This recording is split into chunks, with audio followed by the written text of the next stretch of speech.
Good morning, ma'am. Federal agents conducting a routine check. Are you Margaret Penny? Yes, that's me. Good morning, officers. Everything all right? Just verifying some information. We appreciate your Of time. course. These roses are from my late. The body cam footage starts with a jolt, the camera bouncing as U.S. Marshal Derek Thompson leads a team of 6 through the quiet suburban streets of Phoenix, Arizona, back in the sweltering summer of 2023. You can hear the heavy breaths, the clink of rifles slung over shoulders, and the low murmur of orders being barked. Targets Margaret Penny, wanted for drug trafficking ties, young, fit, dangerous. Thompson says into his radio, his voice steady but edged with adrenaline. The house comes into view, a modest ranch-style home with a neatly trimmed lawn and vibrant flower beds, bursting with marigolds and roses under the relentless desert sun. But wait, why is an elderly black woman, her silver hair tied back in a simple bun, kneeling in the garden with a watering can in hand? She's humming softly to herself, oblivious, her wrinkled hands gently tending to the petals as if this were just another peaceful morning. Suddenly, the marshals swarm like shadows descending. "Federal agents!" "Hands up!" Thompson shouts, his rifle trained on her as the team fans out, kicking open the gate with a metallic crash that echoes through the neighborhood. Margaret Penny, 68 years old, freezes, her eyes widening in terror. Water spills from the can onto the dry soil, forming dark puddles that mirror her shock. "What? Who are you?" "This must be a mistake," she cries, her voice trembling high-pitched with confusion and fear. But the marshals don't hesitate.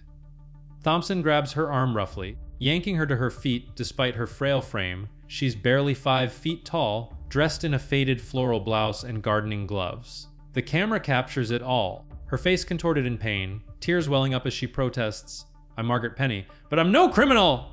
Please, I'm just a widow watering my flowers." The other agents circle closer, their faces stern under tactical helmets. Marshal Lisa Reyes barking orders to secure the perimeter, while Marshal Jamal Ortiz scans the windows with his weapon raised. Thompson's body cam shows his gloved hands forcing Margaret's wrists behind her back, the cold metal of handcuffs clicking shut with a finality that makes your stomach turn. She's shaking now, her body trembling like a leaf in the wind, whispering, "Oh God, not like this. My husband warned me about the system." But Thompson scoffs, his voice dripping with skepticism. "Nice try, lady. We've seen suspects pretend to be old and feeble before. You're coming with us?" The racial undertone hangs heavy. Margaret, a retired nurse who'd spent decades caring for the sick in underfunded clinics, now profiled as a threat because of a name mix-up, her dark skin, her age, her vulnerability, all dismissed as a ruse. Neighbors peek from behind curtains, phones already out recording the chaos. But the marshals press on, dragging her toward the van parked curbside. The footage shakes as Thompson hauls her along, her slippers scraping against the concrete, leaving faint marks like trails of injustice. She winces in pain, her arthritis flaring up from the rough handling, but her pleas fall on deaf ears. "I can't breathe like this. Please, I'm not who you think." She gasps, her heart pounding so hard you can almost feel it through the screen. The team ignores her, assuming resistance, their training overriding any doubt. Rise mutters into her radio, "Suspect in custody," feisty one, playing the victim card. But as they bundle her into the vehicle, the camera catches a glimpse of something in Margaret's eyes. Not just fear, but a deep, simmering rage born from a lifetime of overlooked struggles. What started as a routine arrest warrant for a 32-year-old Margaret Penny, a completely different woman involved in a minor drug case, had spiraled into this nightmare. The elderly Margaret, widow of a Vietnam veteran who'd fought for a country that often forgot him, now faced the barrel of systemic failure head on. Her mind races back to her late husband Leroy's warnings. "Maggie, the system's rigged against folks like us. Stay vigilant." But how could she have prepared for this? The van doors slam shut, the engine roars to life, and the footage cuts with her muffled sobs echoing in the confined space. Little did anyone know, this mistaken raid was about to expose cracks in the justice system that ran deeper than anyone imagined. What hidden truths would surface next? The sun was already brutal by 9 a.m. that July morning in 2023, the kind of Phoenix heat that makes asphalt shimmer and forces everyone to move slow. Everyone except the 6 U.S. Marshals who rolled up to 4721 East Cactus Wren Drive like it was a high-risk raid in a war zone. Margaret Penny had lived in that small brick house since 1984. She and her husband Leroy bought it right after he came back from Vietnam, using his VA loan and every penny they'd saved from her night shifts at St. Joseph's Hospital. Back then, the neighborhood was mostly working class Black and Mexican families. Now it was gentrifying fast, young white couples moving in, property values climbing, but Margaret stayed put. The garden was her sanctuary. Roses Leroy planted before the cancer took him in 2015 still bloomed every spring like he was still watching over her. She was 68, retired since 2010, surviving on a modest pension and Social Security. Her silver hair was always pulled back neatly. Her skin the rich, deep brown of someone who'd spent decades under Arizona sun but never stopped wearing wide-brimmed hats. Neighbors called her Miss Margaret or Nurse Penny. Kids on the block still ran to her when they scraped a knee. She kept band, aids, and suckers in a little basket by the front door. No one who knew her could imagine the words drug trafficking ever being attached to her name. But the warrant wasn't for her. It was issued for Margaret A. Penny, age 32, last known address in South Phoenix, wanted in connection with a multi-state fentanyl distribution ring. The younger Margaret had skipped bail 3 months earlier. The U.S. Marshals Fugitive Task Force pulled her file, saw Margaret Penny, Phoenix, AZ, ran a quick DMV check, saw the house on Cactus Wren still registered to a Margaret Penny, and stopped digging. No cross, check on age. No photo comparison. Just a name match and an address. Good enough. Marshal Derek Thompson, 41, 6'2", former Marine, had been with the Marshals Service 12 years. He prided himself on running tight operations. His partner that day, Marshal Lisa Reyes, 38, was the one who usually handled female suspects protocol. Behind them came Jamal Ortiz, 29, the newest member of the team, still eager to prove himself, and 3 more veteran Marshal Carl Hensley, tactical specialist Maria Delgado, and K9 handler Bryce Nolan with his German Shepherd, Rex. All of them geared up, AR-15s, plate carriers, helmets, the full show of force package. Standard for a fugitive they believed might be armed and dangerous. None of them expected to find an elderly woman in a sun hat holding a green plastic watering can. Inside the house, the living room smelled faintly of lemon polish and old books. Framed photos lined the mantel. Leroy, in his army dress uniform, medals shining, Margaret in her nurse's cap receiving an award in 1998, their only daughter Tamika's wedding in 2009, grandkids now in high school. A small wooden box held Leroy's folded flag from his funeral. Margaret kept the house immaculate, not because she had to, but because keeping order kept the grief at bay. When the front door exploded inward with the battering ram, she was still outside. The sound hit her like a physical blow. She dropped the can. Water splashed across her shoes. Her heart slammed against her ribs so hard she thought it might crack them. She turned just as 6 armored figures poured through the gate. "Hands! Hands up! Federal agents!" Thompson's voice boomed. Margaret raised her trembling hands slowly. Arthritis made her shoulders ache just lifting them that high. "I'm not." "Wait, please. There's been a mistake." Thompson was already on her, spinning her around faster than her body could handle. She cried out as her bad knee buckled. The concrete walkway bit into her shins when she stumbled. "Stop resisting," he barked, even though she hadn't moved to fight. The body cam captured everything in stark detail: her thin wrists, the loose skin marked with age spots, the way her fingers curled instinctively trying to protect themselves as the cuffs ratcheted down. "Too tight," she gasped. "They're cutting me. Please loosen them." Rhea stepped in. "Ma'am, if you're not the suspect, we'll sort it at the station. Right now you match the warrant."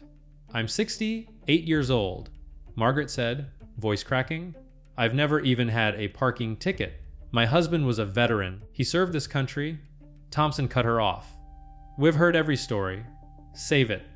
Ortiz stood by the front door, rifle up, sweeping the windows like he expected gunfire any second. Delgado was already inside clearing rooms, shouting, "Clear!" every few moments. Nolan held Rex back on the leash. The dog was whining, confused by the lack of threat scent. Margaret's eyes filled with tears, not just from pain, but from a deeper humiliation. She thought of Leroy sitting at this very kitchen table years ago, staring at the newspaper after another police shooting made the front page. "They see skin first, Maggie. Always will. Keep your hands visible, keep your mouth soft, and pray they're having a good day." She'd laughed then, told him he was too cynical. Now his words rang in her ears like prophecy. They marched her to the black Suburban at the curb. Every step hurt, her knee, her wrists, her pride. Neighbors were filming now, phones up. Someone yelled, "That's Miss Margaret! Y'all got the wrong lady!" Thompson ignored them. He placed his hand on top of her head to guide her into the vehicle, the same gesture used on countless suspects. To Margaret, it felt like the final theft of her dignity. As the door slammed shut, she sat hunched in the back seat, cuffed, shaking, staring at the metal grate separating her from the front. Her lips moved silently. "Lord Leroy, help me get through this." The convoy pulled away, lights flashing, leaving behind a garden still dripping water and a neighborhood buzzing with outrage. Inside the van, Margaret closed her eyes and whispered one more time, "They didn't even look at my face." Back at the Phoenix field office, someone would eventually pull up the right photo. The younger Margaret Penny had neck tattoos, multiple piercings, and was 20 centimeters taller. The woman they just dragged out of her flower bed had none of those things. But that realization was still hours away, and by then, the damage was already spreading like wildfire across social media.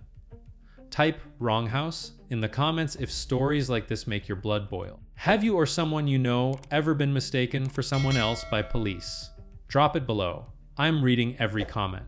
The ride to the Phoenix field office felt eternal to Margaret, the Suburban's air conditioning blasting cold air that did nothing to ease the fire in her wrists or the knot in her stomach.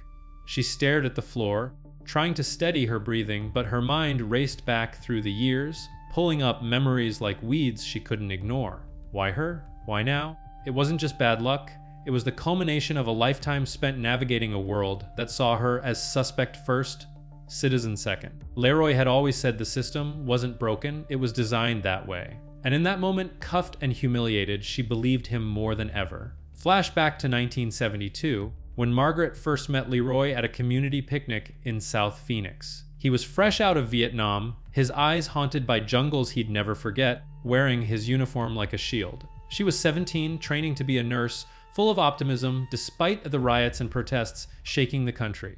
"They sent us over there to fight for freedom," Leroy told her that day, his voice low over barbecue smoke and laughter. "But back here, we're still second class." He wasn't wrong. They'd married in 74, bought the house in 84 after scraping by on her salary and his odd jobs. Construction, security, anything that didn't trigger his PTSD. But the VA dragged its feet on his benefits, citing insufficient evidence of Agent Orange exposure. Margaret fought for him, filing appeals late into the night while he paced the living room, fists clenched against invisible enemies. Those battles hardened her. As a black nurse in a mostly white hospital, she'd seen it all: patients refusing her care because of her skin, doctors dismissing her input, administrators overlooking her for promotions. "Keep your head down, Maggie," Leroy advised. "Prove I'm wrong by being twice as good." She did. Rose to head nurse in the ER by 1995, saved countless lives during the crack epidemic that ravaged her community. But the stress built like plaque in arteries, high blood pressure, arthritis from endless shifts on her feet. When Leroy's cancer diagnosis came in 2013, stage 4 prostate, she blamed the system again. If they'd treated his exposure sooner, she'd whisper to herself during chemo sessions. He died holding her hand, his last words a warning: "Don't let them grind you down. Love. Fight smart." Now, in the back of that van, those words echoed. The Marshals chatted up front, Thompson complaining about paperwork, Ray's joking about grabbing tacos after shift. To them, this was routine. To Margaret, it was a trigger pulling her back to every microaggression, every sidelong glance. Her daughter Tamika lived in Tucson now, with 2 kids of her own. What would she think seeing her mother like this? Margaret's phone was still in her pocket. They hadn't searched her yet. But who could she call? Her mind flashed to the protest after George Floyd in 2020, how she'd marched despite her age, holding a sign that read enough. Leroy would have been proud. But here she was, living the nightmare they'd all feared. The real motive behind the raid: sloppy work fueled by institutional haste. The warrant for the younger Margaret stemmed from a botched DEA sting in Albuquerque. She'd been a low-level courier, not the kingpin they painted her as, but in the post-9/11 era, Marshals were under pressure to clear fugitives fast, quotas unspoken but real. Thompson's team had a stellar arrest rate, but at what cost? They'd raided the wrong house twice before in the last year, both times in minority neighborhoods. Coincidence? Margaret didn't think so. As the van bumped over potholes, she felt a surge of anger cutting through the fear. "This ain't right," she muttered to herself. "Leroy, give me strength." They arrived at the office, a squat federal building downtown, heat waves rising off the parking lot. Ortiz helped her out, gently, unlike Thompson, his face showing the first flicker of doubt. "Ma'am, you okay?" he asked quietly. She nodded, but inside, questions swirled. Why hadn't they verified the photo, the age? It was all there in the system. But systems fail when people do. As they processed her, fingerprints, mugshot, Margaret's resolve hardened. She wasn't just a victim, she was a fighter, like Leroy taught her. Little did the Marshals know this routine arrest was about to blow up in their faces. A neighbor's video was already going viral, capturing the body cam's blind spots, the unnecessary rifles, the rough yank on her arm. And inside the office, as a clerk finally pulled up the correct file, jaws dropped. Guys, this ain't her." The twist hit like a desert storm. Not only was it the wrong Margaret, but the real fugitive had been tipped off hours earlier by a leak in the system. She was long gone, fleeing south. Margaret's ordeal, just collateral in a bigger screw up. But for now, as they uncuffed her, too late to erase the bruises, she sat in an interrogation room, rubbing her wrists, plotting her next move. Justice. It wouldn't come easy. The body cam footage from Marshal Derek Thompson's vest picks up right where the chaos ignites, the lens jittering as he charges through the garden gate, his boots crunching on the gravel path like thunder in the quiet morning. The air smells thick with desert dust and fresh water from Margaret's spilled can, mixing with the sharp tang of gun oil from the rifles. Heartbeats pound in the audio, his own, steady and trained, but underneath you can hear Margaret's sharp intake of breath, a gasp that cuts through the commands like a knife. "Hands up! Now?" Thompson bellows again, his voice echoing off the stucco walls of the house. The camera swings low as he holsters his sidearm momentarily to grab her, showing Margaret's feet in worn slippers, rooted to the spot amid the flower beds. She's still holding the watering can in one hand, water dripping steadily onto the red clay soil, forming muddy rivulets that snake toward her toes. "Drop it!" he orders, and she does, the plastic clattering to the ground with a hollow thud. Margaret's voice rises, quivering but defiant. "Police, officers, marshals, whatever you are, I'm not armed. I'm just an old lady tending my garden. My name's Margaret Penny, but you've got the wrong one." Her words tumble out fast, laced with the soft southern lilt from her Alabama roots, but Thompson isn't listening. The camera captures his gloved hand shooting out, clamping onto her upper arm with enough force to make her yelp. Skin pinches under fabric, you can see the white knuckles through the lens. Pain shoots through her like fire, her arthritis screaming in protest. And she stumbles forward, nearly falling face first into the roses. Resisting arrest, Thompson shouts to his team, even as Margaret goes limp, trying not to fight. "Secure her!" Reyes moves in from the left. Her own cam angle later sensing up in the investigation, she grabs Margaret's other arm, twisting it back. The elderly woman's cry pierces the air. "Oh, my shoulder! I had surgery last year," but it's drowned out by the rustle of tactical gear and the distant bark of a neighbor's dog alerted by the commotion.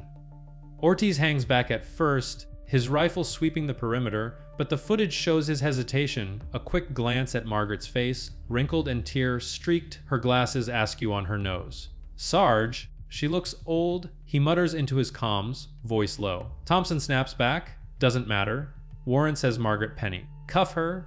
The clicks of the handcuffs are audible, metal grinding against metal, then against fragile wrists. Margaret winces, her breath coming in short, ragged bursts. Sweat beads on her forehead, despite the morning shade. The heat is rising, turning the scene into a pressure cooker. "Stop! You're hurting me!" she pleads, her voice cracking as they force her arms behind her. The camera dips as Thompson kneels slightly to adjust the cuffs, revealing Margaret's trembling legs, knees knocking together. Inside her head, thoughts whirl like a sandstorm. Leroy's face flashes before her, his strong jaw, his wary eyes after a VA denial letter. "Fight smart, Maggie," he'd say. But how? Her heart races, chest tight, fear mingling with a boiling rage. This isn't justice, this is invasion. Delgado bursts out of the house now. "Clear inside!" Her voice sharp, adding to the cacophony. Nolan's dog Rex strains at the leash, growling low, sensing the tension. The scent of fear hangs heavy, Margaret's lavender soap clashing with the Marshals' sweat-soaked uniforms. Neighbors shout from across the street, "Hey, that's Miss Penny? She's harmless." But Thompson waves them off, his free hand signaling silence. Back up, federal operation. The escalation peaks as they start dragging her toward the van. Margaret digs her heels in instinctively, slippers scraping concrete with a gritty rasp. "I can't walk like this, please," she gasps. Thompson yanks harder, "Walk, or we'll carry you." Pain explodes in her wrists, she feels blood trickle where the cuffs bite in. Tears stream down her face now, hot and salty, blurring her vision. Why me? What did I do? Her mind screams, is it because I'm black? Because I'm old? Because the system doesn't care to double check? Reyes chimes in, trying to de-escalate. "Mom, calm down. If it's a mistake, we'll fix it." But her tone is clipped, professional detachment masking any empathy. The body cam shakes violently as Thompson hauls Margaret the last few feet, her body sagging like a rag doll. The van door slides open with a metallic groan, and they bundle her inside, the cool blast of AC a cruel contrast to the burning humiliation outside. As the door slams, the footage captures one last glimpse, Margaret huddled on the bench, head bowed, whispering prayers under her breath. Her sobs are muffled, but the emotion is raw, peaking in that confined space. Fear cresting into despair, anger simmering just below. What no one saw coming was how this footage would leak, igniting a firestorm. But in that moment, as the engine revved, Margaret's world shattered into pieces she'd have to rebuild. Drop a system fail in the comments if you've ever felt the weight of a broken justice system. What's the most outrageous police mix-up you've heard of? Share below. The chaos didn't end when the van doors closed. It exploded outward like shrapnel from a grenade, ripping through Margaret's life and the lives around her in ways no one could have predicted. As the Suburban sped away from her quiet street, neighbors clustered on sidewalks, phones still raised, capturing the taillights vanishing into the heat haze. Old Mr. Jenkins from next door, a retired mechanic who'd known Margaret since she moved in, shook his head in disbelief.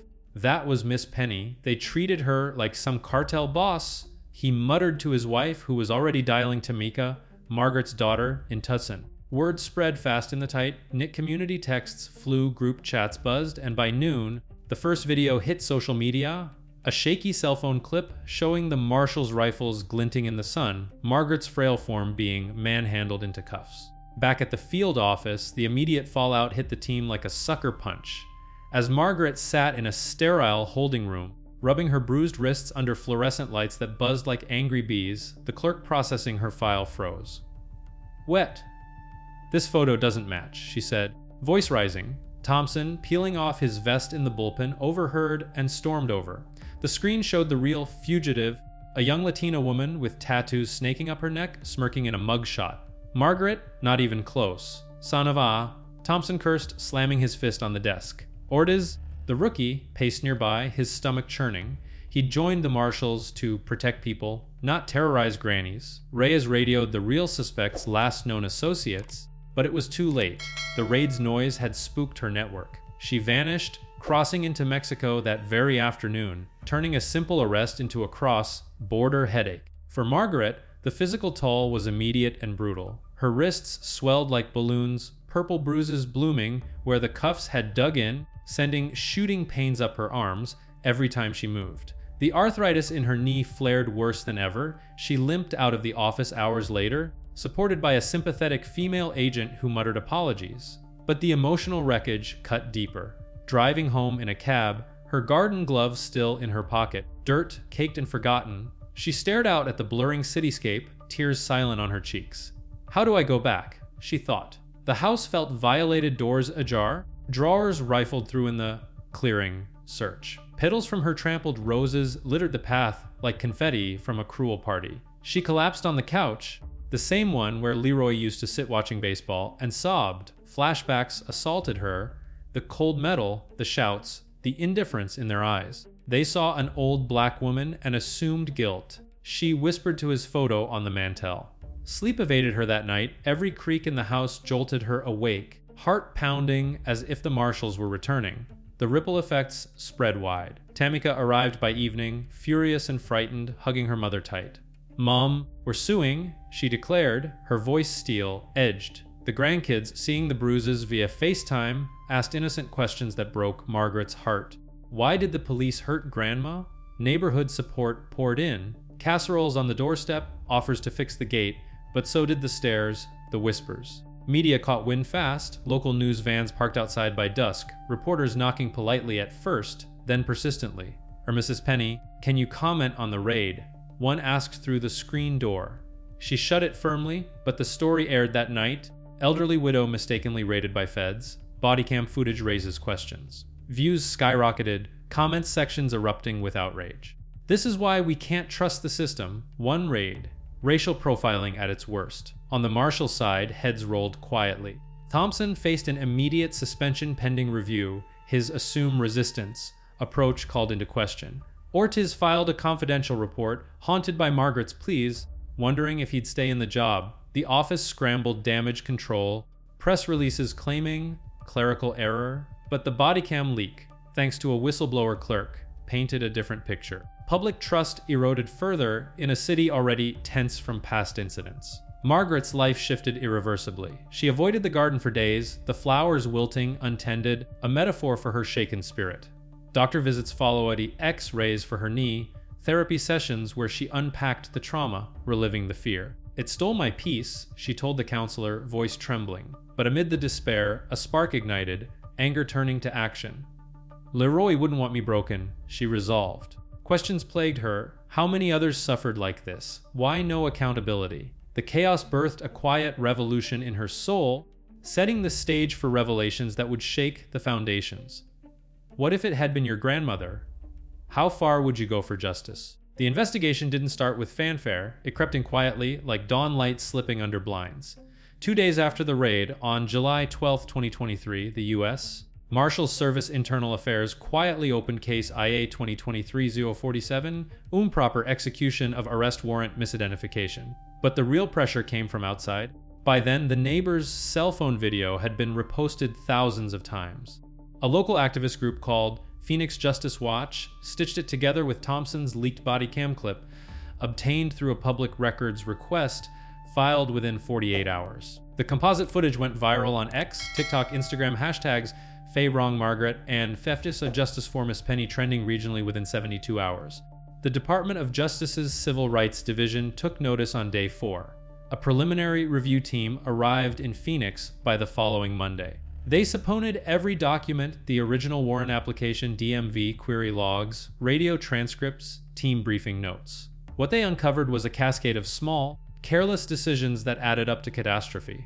First revelation, the warrant database had flagged Margaret Penny, Phoenix, AZ, but included no DOB or photo in the initial hit. The task force analyst, who later admitted working a double shift, ran only a basic named address search instead of pulling the full NCIC profile. Had he done so, he'd have seen the 32-year-old's Arizona driver's license photo, neck tattoos, heavy makeup, birthdate 1991. Instead, the system defaulted to the homeowner record for 68-year-old Margaret L. Penny, SN ending in different digits, no priors. Nobody double-checked. Second, bombshells. Thompson's team had been briefed that the fugitive might be armed and have associates in the residence. That intel came from a single DEA informant whose reliability score was later rated low, medium. No corroboration. Yet the briefing slide, recovered from Ortiz's laptop, recommended dynamic entry, level 3rd tactical response, rifles, full kit, show of force, for a low-level courier who'd never fired a shot in her life. Third twist, Bodycam audio analysis by an independent forensic audio expert hired by Margaret's new attorney revealed something chilling. After the cuffs clicked on, Thompson muttered under his breath, barely audible, another one playing the grandma card. The phrase grandma card appeared in 3 prior complaints against him from 2020-2022, always involving older black or brown women he'd accused of feigning frailty. Pattern. Not isolated, Margaret herself cooperated fully. She sat for a 4-hour interview with DOJ investigators on July 18, still wearing long sleeves to hide the fading bruises. She spoke calmly, voice steady now, the initial shock replaced by cold clarity. I kept thinking of my husband, she told them. Hay fought in Vietnam so his family wouldn't be treated like this. And here I am, cuffed in my own yard like I'm public enemy number 1. She handed over medical records X-rays showing fresh soft tissue damage to both wrists, MRI confirming aggravated arthritis in her right knee. The emotional toll came next, diagnosed acute stress reaction, nightmares, hypervigilance. She hadn't slept through the night since. Meanwhile, public pressure mounted. A change. Org petition for full accountability in the Penny raid gathered 87,000 signatures in 10 days. Protests formed outside the federal building, mostly older black residents holding signs. Check before you wreck, and our grandmothers deserve better. Tamika spoke at one rally. My mom raised 3 generations in this city as a nurse. She never missed a shift, never turned anyone away, and they treated her like trash. The Marshals' internal probe moved faster under the spotlight. Thompson received a 30-day suspension without pay. Reyes got a written reprimand for failing to de-escalate. Ortiz, to his credit, testified truthfully about his doubts on scene. He was placed on administrative leave, but not disciplined. The K-9 handler and the others faced mandatory retraining on warrant verification and use of force protocols for elderly subjects. But the biggest revelation came in late August 2023. Leaked emails showed that the fugitive task force had a 14% misidentification rate on name, only matches in minority zip codes over the prior 2 years, triple the rate in predominantly white areas. A DOJ statistician confirmed it wasn't random, implicit bias baked into the workflow. Margaret watched it all unfold from her restored garden. She'd started watering the roses again, though her hands still shook sometimes. Each bloom felt like quiet defiance. They broke something in me, she told Tamika one evening, but they didn't break all of me. The stage was set for the final reckoning. A civil rights lawsuit had already been filed, and the government, cornered by evidence, optics, and a viral grandmother, was ready to talk settlement. Type pattern in the comments if you believe this wasn't just one bad day. It was a system problem. Have you seen similar stories in your city? Drop the details below. I'm reading them all. The courtroom in downtown Phoenix was packed that crisp October morning in 2023, the kind of day where the desert air finally cools enough to remind you justice might still exist. Margaret Penny sat at the plaintiff's table, her silver hair neatly pinned, wearing a simple navy dress that Leroy had always said made her look like a queen. Her hands still bearing faint scars from the cuffs, folded calmly in her lap. But inside, emotions churned relief mixed with lingering anger, hope tempered by cynicism. The civil trial against the U.S. Marshals Service had dragged on for months, but today marked the end. Judge Alina Vasquez, a no-nonsense Latina who'd seen her share of systemic failures, banged the gavel. Settlement approved. She declared, her voice echoing off the wood-paneled walls. The terms were hard-won. Margaret received $750,000 in compensation, enough to cover medical bills, therapy, lost wages from the stress leave she never planned, and a cushion for her golden years. But money wasn't the victory, it was the accountability. Thompson was demoted, his badge tarnished by a permanent mark in his file. Reyes and the team underwent mandatory bias training, with the entire Phoenix office revamping warrant protocols, mandatory photo and Dobb cross checks, no more name, only raids. The DOJ issued a public apology, splashed across headlines, "Federal error leads to wrongful raid on elderly veteran widow." Margaret's story became a case study in reform, cited in congressional hearings on law enforcement oversight. Yet justice felt bittersweet. As Margaret left the courthouse, flanked by Tamika and her grandkids, she felt the weight lift, but not entirely. It's something, she told reporters on the steps, her voice steady. But how many folks don't get this far? The system failed me because it fails people like me every day, Black old overlooked. Her words struck a chord, donations poured into Phoenix Justice Watch, funding legal aid for similar cases. Thompson, facing backlash, resigned quietly 6 months later, moving to private security. Ortiz stayed on, vowing to change things from within. He even visited Margaret once, hat in hand, to apologize personally. "I should have spoken up sooner," he said. She forgave him, but not the machine that enabled it. Long-term, Margaret's life transformed. She used part of the settlement to start a small foundation, Leroy's Legacy, helping veterans' widows navigate bureaucracy. Her garden bloomed brighter than ever, a symbol of resilience. Neighbors helped replant the trampled roses, turning it into a community spot for storytelling sessions where she shared her ordeal. Remember, she'd say to wide-eyed kids, "Fight smart, like my Leroy taught me."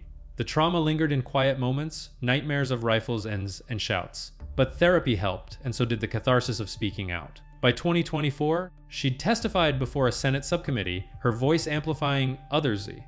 "This wasn't just my story, it's America's shame." The real fugitive, Caught in Tijuana later that year, but her capture felt hollow, collateral to Margaret's saga. The case closed officially on December 15, 2023, files sealed, lessons etched in policy. But for Margaret, closure came slower, in the peace of her porch swing, watching sunsets Leroy loved.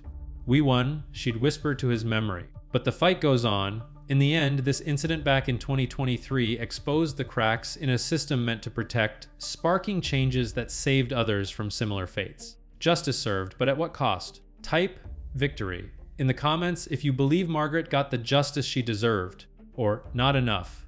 If the system still needs fixing, what reforms would you demand after a story like this? Share below. If this story gripped you, hit that subscribe button for more true, crime-inspired tales from Midnight Dispatch. Don't miss the next one.